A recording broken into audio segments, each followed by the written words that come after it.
With only about 2 weeks left in the announcement of the Huawei Mate 10, these are my leaks and rumors about the phone, and I will show the actual render image of the phone at the end of my video.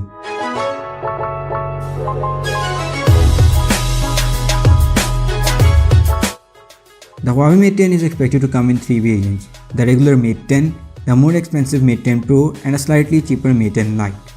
The expected price of the Huawei Mate 10 is around $800.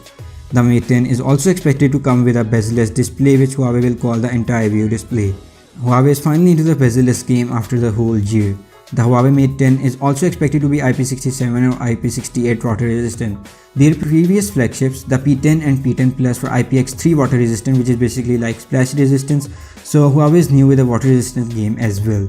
Huawei CEO Richard Zhu has confirmed that it will come with the Kirin 970, which is a hell of a chipset.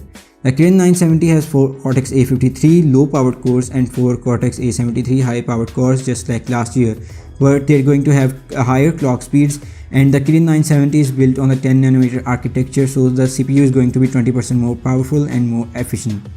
The Kirin 970 also has dedicated AI chip, which they will call their neural engine, which will help the phone in certain tasks. The Kirin 970 is going to come with the Mali G72 GPU, which is much more powerful than this year's Mali G71, so the Kirin 970 will be much more powerful than the Snapdragon 835 and the Exynos 8895. The Huawei Mate 10 is expected to come with dual Leica cameras. One will have a 12MP RGB sensor, while the other one will have a 20MP monochrome sensor. Now what's interesting about these cameras is that they both will have an f1.6 aperture, which is the largest aperture ever on a smartphone. LG V30 does have f1.6 aperture on its camera, but that's just for one lens. Both of the lenses on Huawei Mate 10 Pro will have that f1.6 aperture, which should mean phenomenal low light photography. The Huawei Mate 10 and Mate 10 Pro are expected to come with a 5.99-inch large display with 4000 mAh battery capacity. Now these are the actual render images of the Huawei Mate 10 Pro, which have been leaked by Evan Glass, whose leaked images never have been wrong, so we are pretty sure that this is how the Huawei Mate 10 Pro will look like. This design looks aesthetically pleasing and quite beautiful.